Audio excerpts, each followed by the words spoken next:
Meus amigos, boa noite. É com muita alegria que estou entrando no lar de vocês e muito agradecida pela honra de vocês estarem me recebendo. Hoje nós estamos passando especialmente para lhes fazer um convite. Trata-se do estudo do Evangelho de Jesus dentro dos nossos lares. Faz parte esse trabalho de uma campanha educativa que já foi lançada por nós aproximadamente 25 anos atrás. Nós já fazíamos esse trabalho de forma sistematizada, a campanha educativa Jesus no Lar. E hoje estamos aqui passando para lhes convidar. Então será um grande prazer e uma grande alegria podermos comentar juntos, refletir juntos sobre os ensinamentos do Mestre Jesus. E como é que vai se desenvolver esse trabalho? Olha, no primeiro momento nós vamos fazer uma ligeira reflexão dos temas abordados. No segundo momento, nós deixamos um descanso de tela e acompanhado seguido de uma visualização criativa. Pode ser também uma harmonização psíquica para nos prepararmos para a prece final. E este trabalho, veja bem, visa atender as pessoas que nos buscam o atendimento cristão. Sobretudo, nos convidamos para que a gente faça o culto evangélico, para que ensine a fazer, como fazer o culto do evangelho no lar.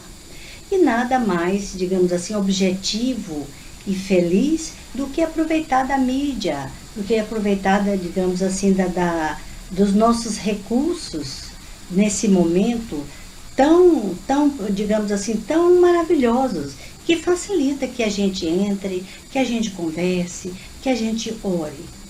Então, pensando nisso, nós hoje separamos uma temática que tem sido muito cogitada nos dias atuais, sobretudo por aqueles evangelizadores jovens que estão abordando a questão do Evangelho no lar. Nós estávamos lendo sobre a questão do Evangelho no lar no livro de Neio Lúcio intitulado Jesus no Lar. Esse livro é muito interessante, muito importante para que aqueles que tiverem, que puderem, fazer uma lida, não digo todo dia, de vez em quando lá, porque é muito interessante para que fiquem esclarecidos alguns objetivos que são prioritários na nossa vida dentro do lar. Veja bem, Neio Lúcio convida, aliás, Neio Lúcio nos fala que o Evangelho de Jesus iniciou na casa de Pedro. Jesus fez um convite a Pedro e convidou Pedro para que se assentassem à mesa, para que discutissem, conversassem, e ele diz assim, no pensamento e na palavra, sobre as questões do reino dos céus. Que nós sabemos, hoje nós já estamos informados, que esse reino está dentro de cada um de nós. Então vejamos bem o que nos diz Neio Lúcio. Aliás, o culto cristão no lar, isso mesmo. No capítulo 1. A paz do mundo começa sob as telhas a que nos acolhemos. Veja bem, a paz do mundo começa sob as telhas a que nos acolhemos. Isso é muito importante que fique em nossa mente. Vamos mais adiante, seguir um pouquinho. Se não aprendemos a viver em paz entre quatro paredes, como aguardar a harmonia das nações? Se nos não habituarmos a amar o irmão mais próximo, associado à nossa luta de cada dia. Vou repetir. Associado à nossa luta de cada dia. Como respeitar o eterno Pai que nos parece distante. Aqui é um ponto a ser comentado. Vamos refletir um pouquinho sobre isso. O que é então o lar? O que é a família? Uma sociedade. Aqui está dizendo, uma sociedade. Nós nos reunimos, formamos famílias com objetivos comuns. Aí é que nós desenvolvemos o nosso projeto existencial. E que bom quando a família pensa, quando a família reflete, quando a família age sobre as luzes dos ensinamentos do Mestre Jesus. Então vejam bem, meus amigos, sobre essa questão família, eu me lembro, eu estou aqui me lembrando nesse momento de um fato que ocorreu com uma das pessoas queridas, trabalhadoras, muito católica ela, e saía para fazer trabalho nas chamadas comunidades eclesiais de base. Ela nos contou que chegando lá nessas comunidades, foram acompanhando o bispo, e o bispo começou a falar sobre o sentido, o que significava a palavra igreja. E a dificuldade continuou, porque ninguém entendia. Os camponeses simples, ainda ignorantes, digamos assim, do saber intelectualizado, se aproximou do bispo e disse: dá licença, senhor, eu posso bater um dedinho de prosa com os meus companheiros? Aí o bispo, muito educado, uma pessoa fina, disse: pois não, pois não. Ele disse: é o seguinte, companheiro, igreja é Jesus Cristo comigo, Jesus Cristo contigo, Jesus Cristo com nós e nós com nós. Desvendou-se o mistério. Nesse momento, vejam bem, eu estou utilizando como referência e como exemplo, nesse momento, para o verdadeiro significado da palavra família e igreja, não nos referindo aos sistemas religiosos. Eu não quero falar aqui, abordar a questão religião, não importa. Importa neste momento o sentido da palavra igreja, assembleia de cristãos. Ponto final, não se discute, não é isso? Então, o que é que faz esta assembleia de cristãos? Elas se reúnem para tratar, digamos assim, de interesses do reino dos céus. É o que nós estamos fazendo. Então, família, sobretudo no momento atual, em que estamos sendo tão questionados em nossos valores prioritários, valores espirituais imperecíveis, família tem que ser igreja. Então, nós precisamos trazer Jesus das igrejas, trazer Jesus dos altares e das outras seitas religiosas para conviver conosco, para estudar conosco e para nos ensinar dentro dos nossos lares.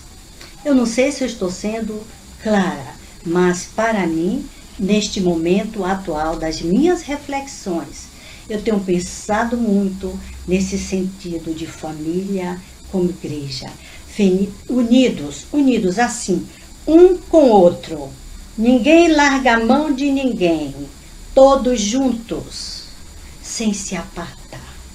Para que possamos chegar a um denominador comum, que é a paz, o aprendizado feliz dentro dos nossos lares. E, consequentemente, a paz do mundo. Então, vamos ler mais um pouquinho.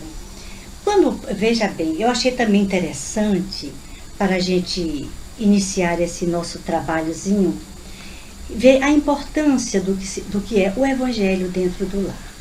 Mas, nesse momento, vamos deixar bem claro, nós não precisamos fazer aquele ritual. Nós não precisamos botar de repente a mesa todas as semanas ou todos os dias, mas nós precisamos de estar atentos para que sejamos cartas vivas do Evangelho. Vamos ensinar aos nossos filhos pelos nossos exemplos. Eu sei que é difícil, eu conheço essa lição bem de perto. A necessidade de se tornar paciente, perseverante, de nos entendermos mutuamente, de, digamos assim, de sermos caridosos uns com os outros, mais amáveis, afetivos. Vamos nos tratar melhor dentro dos nossos lares, porque aí é que é a primeira escola do mundo. Então eu vou ler só mais um pouquinho aqui para que a gente possa tocar para frente.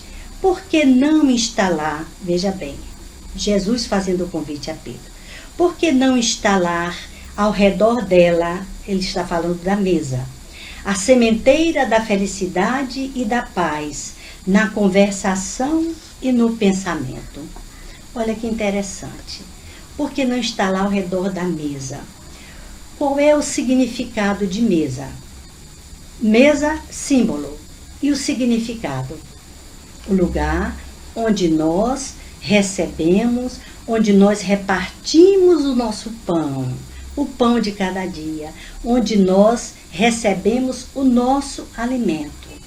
E qual significa e qual seria, acredito no meu entender, fica bem claro, qual seria o simbolizado dessa questão mesa, sentar-se à mesa, para nós distribuirmos, para que nós possamos dividir e compartilhar esse alimento espiritual, que é o ensinamento de Jesus, focado, sobretudo, dentro da sua plataforma política, que significa o reino dos céus dentro de cada um de nós. Mas não fica por aí. Nem o Lúcio nos chama atenção, agora é uma questão bastante crítica, que convém a gente parar para pensar. Ele nos chama atenção e ele faz nessa colocação, ele nos conta que a sogra de Pedro, olha aí, os familiares entrando em ação com seus questionamentos. Ele diz o seguinte: a sogra de Pedro faz uma seguinte questão para Jesus. A sogra de Simão escutou atenciosa e ponderou: Senhor, há criaturas, porém, que lutam e sofrem, no entanto, jamais aprendem. Olha que interessante. Há criaturas que lutam e sofrem e jamais aprendem. Quer dizer, jamais aprendem ou demoram muito de aprender e nem com sofrimento não aprende. Aí o Cristo, veja bem a colocação de Neio Lúcio. O Cristo pousou na interlocutora os olhos muito lúcidos e tornou a indagar: que fazes das lentilhas endurecidas que não cedem à ação do fogo?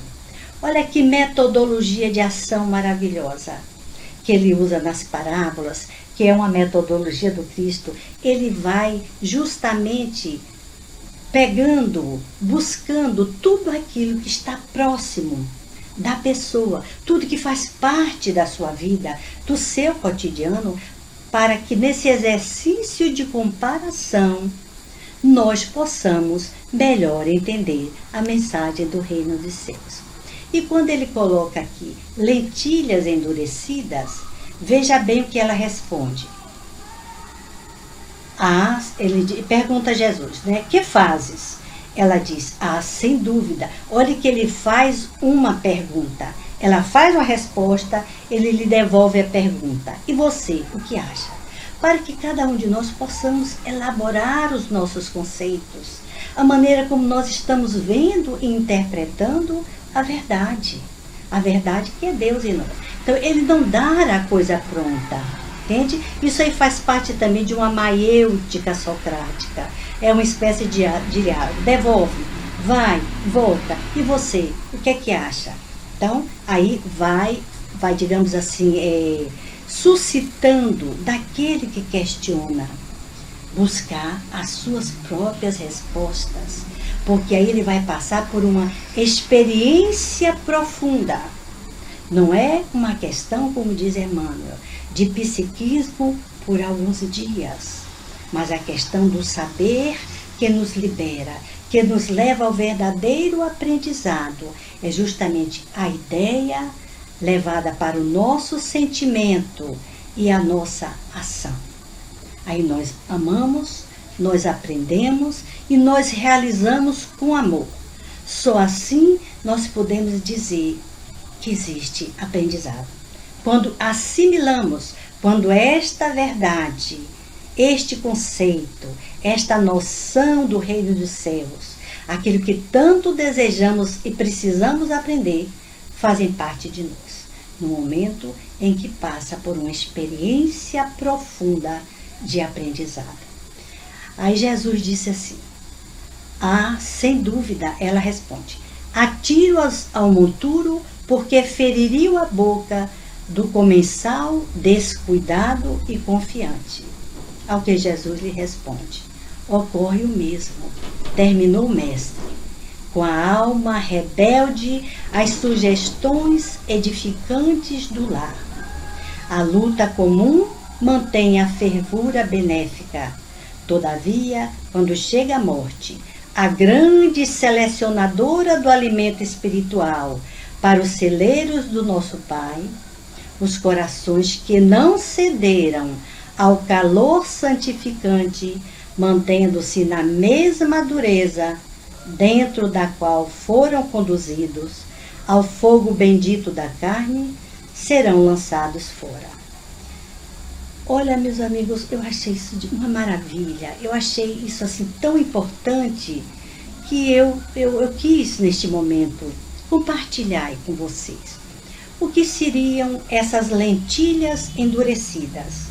Vamos parar um pouquinho para pensar.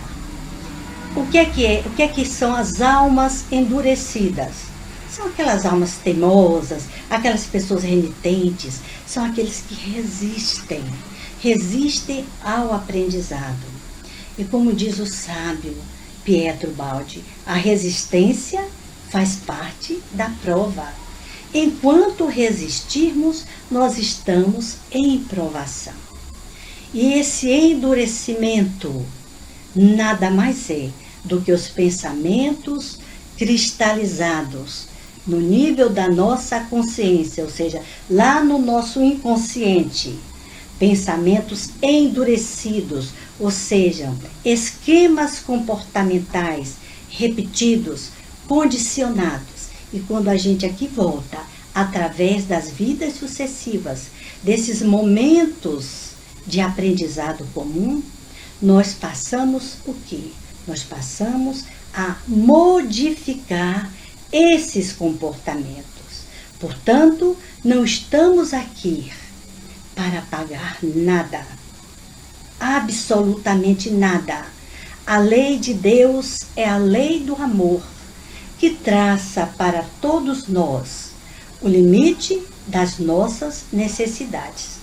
Quando nós desviamos dessa lei do amor, o que é que ocorre? O desvio, você se distanciou da lei. Então, o desvio gera o quê? O sofrimento, as aflições. E aí a gente começa a chorar, a gente começa a ficar aflito, depressivo, angustiados, infelizes. Por quê? Porque estamos distanciados de Deus, portanto, distanciado da lei do amor, a lei do amor. E esse endurecimento, ele vai sendo dissolvido, esses cristais de pensamentos lá endurecidos, eles vão ser dissolvidos com a água viva do Evangelho, com a alma bendita do amor, através dos ensinamentos do Cristo. Mas Jesus não desiste de nós. Que incrível é esse Cristo de Deus. Ele não desiste, ele está lá em cima, no topo, e ele diz: vinde a mim, todos vós que andais sobrecarregados e oprimidos, e eu vos aliviarei, e achareis conforto para as vossas almas. Observem que o chamado do Cristo diz: vinde a mim. O que significa esse vinde a mim? É preciso que a gente passe a compreender que Jesus nos chama para que nós possamos subir, nos elevarmos, subir essa vertical da ascensão, porque no topo, segundo nós sabemos até hoje, o limite da evolução humana é o estado crístico, é o limite de um Cristo. Então Jesus é o modelo, Jesus está acima de nós. Então nós não podemos, como nós fazemos e queremos fazer sempre, trazer Jesus para o nosso cotidiano, para que ele seja alguém que vá desenvolver um favoritismo religioso, alguém que vá pagar nossas contas. Não é por aí. Quando Jesus diz, vinde a mim, é para que você suba, se eleve em pensamento, em vontade e em ação, porque o resto é da nossa parte. Jesus diz, vinde a mim e eu vos aliviarei. Então, esse vinde é o chamado. Então, vamos nos restabelecer nessa fé, nesse conhecimento que é tão acessível, é tão simples assim. Então, nós vemos assim que dentro dos lares, nós estamos tendo, os nossos filhos, muitas almas endurecidas, muitas lentilhas endurecidas, como diz Neio Lúcio, como coloca a sogra de Pedro. E essas lentilhas precisam, esses espíritos endurecidos, renitentes no mal, então, no mal, digamos, na desobediência à lei de amor, vamos falar assim, claro, não é nem ao nosso querer, ao nosso fazer, nem ao nosso agir. Muitas vezes, dentro do lar, os filhos não aprendem com o sacrifício dos pais. Eles querem mais e mais e sempre mais. Então é o momento de nós nos perguntarmos, meus amigos, qual é o alimento que nós estamos servindo para os nossos filhos?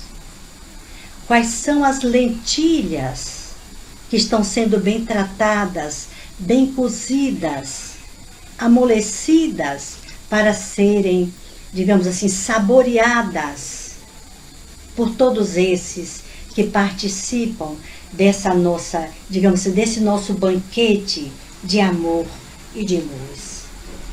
Nossos filhos, nossos parentes mais próximos, todos aqueles que nos visitam e aquele que nós amamos. Então, vamos ter paciência, vamos ter tolerância, vamos ter compaixão com aqueles que nos buscam entendimento. Digo mais uma vez e repito, é difícil. Eu não poderia chegar aqui e dizer para vocês é fácil. Para mim não é fácil. Para mim tem sido muito difícil. Mas eu me alegro. Eu me alegro com essa notícia do reino dos céus que está dentro de cada um de nós. E que um dia essa resistência será vencida. Nós também venceremos todas essas nossas resistências pessoais. Não são só os filhos que aprendem. Os pais também estão aprendendo com os filhos. Então, é preciso que a gente entenda que nós não estamos basicamente ensinando. Nós estamos trocando e multiplicando saberes. Ninguém ensina a ninguém, já dizia Rudolf. Ninguém ensina a ninguém. Nós aprendemos uns com os outros. Então, vamos aprender juntos. Vamos trabalhar para que essa plataforma do reino dos céus seja trabalhada dentro do nosso lar, numa democracia que nós passaremos a chamar, como nos ensinou Vinícius, a democracia cristã. Uma democracia cristã. Disse Jesus, um dia, quando eu for levantado do madeiro, atrairei todos a mim. Essa é a verdadeira democracia cristã. A totalidade do bem para todos. O bem é acessível. Então, vamos trabalhar para que possamos fazer o bem, receber o bem, aceitar o bem como sendo a fatalidade da nossa vida. E como nos diz a mentora querida Joana de Ângeles, o bem é a fatalidade. Nós não estamos aqui para o mal. O mal é a ausência do bem. Então, vamos entender com clareza, para que nós possamos agir com clareza e objetividade. Então, amigos queridos, muito obrigada. Vamos aqui encerrando a nossa fala para não ficar muito longa. Eu quero agradecer mais uma vez vocês estarem me recebendo dentro do lar de vocês. E lhes pedir que sempre que nós tivermos algo ou fizermos algum trabalho, estaremos socializando e divulgando no nosso canal.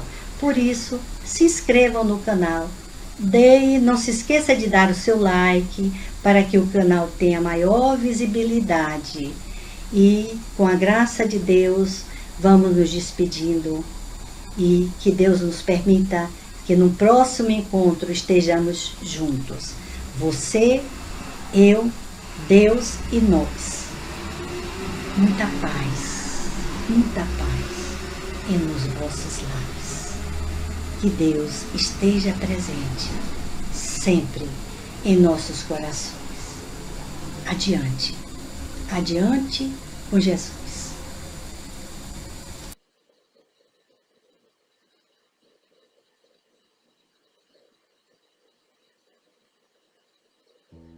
Sente-se confortavelmente, pés levemente afastados, coluna ereta.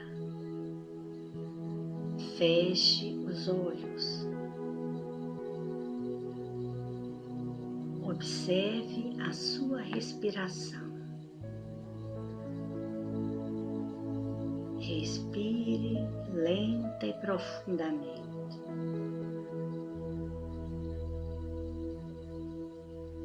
Inspirar, reter, soltar. Ao inspirar, solte o abdômen e ao expirar, deixe o abdômen contrair-se. Mais uma vez, inspire, segure o ar nos pulmões. Solte, deixando o ar sair pelas narinas. Ouça a música. Dirija a sua atenção agora para o seu corpo.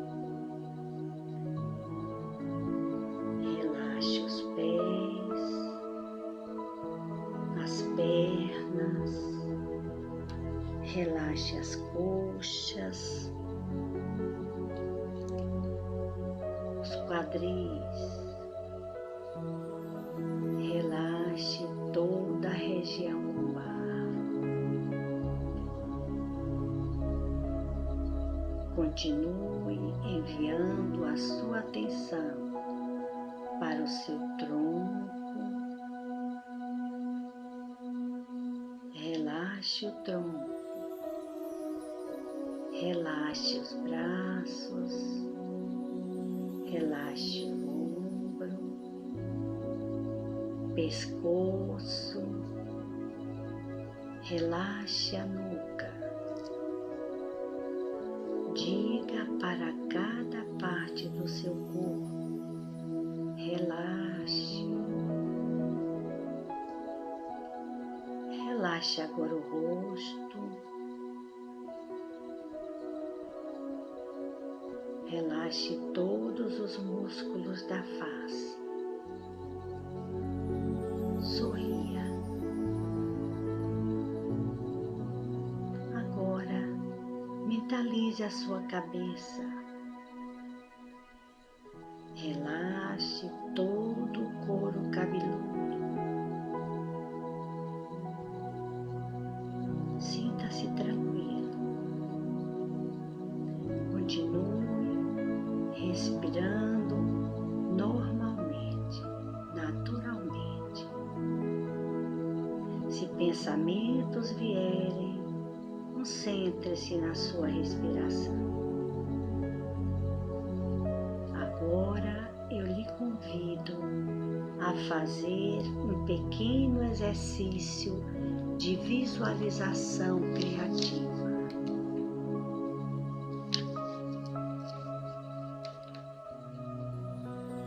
Continue ouvindo a minha voz. Imagine que você se encontra num lugar ao ar livre. O sol se põe no horizonte e vibrações de paz profunda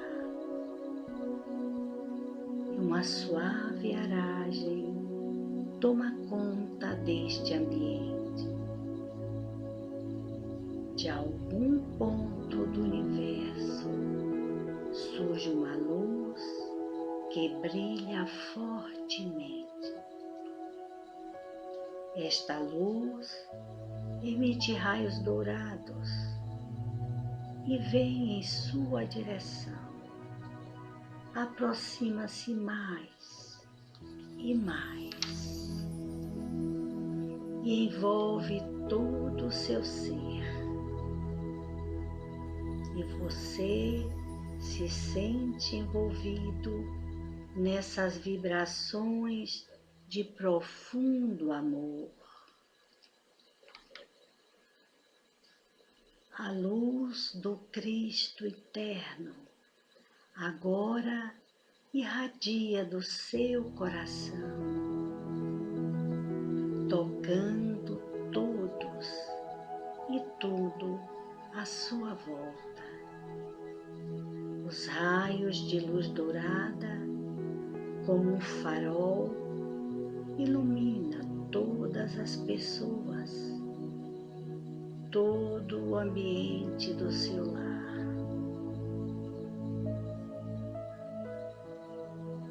Em seu coração, todas as mágoas desaparecem. Deixe o seu corpo e a sua alma assimilarem os valores deste Cristo, que é luz divina em você. E quando as dificuldades se fizerem mais fortes, abra sua mente e a sua alma para que a presença do Mestre em você se torne mais forte e deixe Jesus ajudar você no pensar, no falar e no agir. Repita agora mentalmente: eu sou luz. A luz do Cristo interno dissolve em mim todo temor, ódios, dúvidas, mágoas e ressentimentos. O amor divino circula em mim, formando uma irresistível corrente magnética.